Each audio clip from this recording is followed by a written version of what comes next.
There's a beard. That's a beard. Beard, beard. That's a, yeah.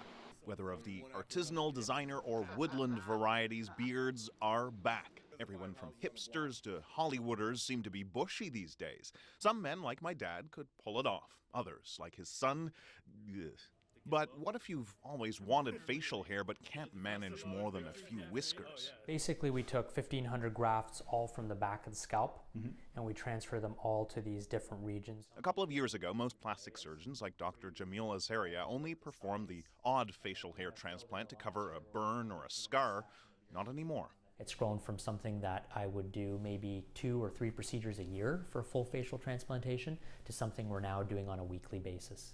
One of his latest patients, Rudy Ionides. For years he tried to grow a beard, but it was always incomplete. Lacking primarily up here, as well as the connection between the mustache to the goatee. So a 12-hour operation, a week of swelling and redness, another week before he could shave, and voila. The opportunity to have a beard, I think, is fantastic. I mean, there is definitely a trend towards having beards nowadays. Depending on how many follicles you need, it can cost anywhere between $5,000 and $15,000. Worth the investment? Not a big fan of the beard. I don't like beards because they get all wiry and you can get food in them. I love beards. I think they're great. Gives you something to stroke, something to grab onto. Forget the streeters. Let's go to the real experts. It wouldn't fall eventually under its own mass? 4 of the more hirsute members of the Toronto Facial Hair Club. They've been nurturing, watering their beards for years. Most haven't shaved since high school. Like, don't touch the beard. So what do they think of artificially augmented beards? Is it cheating?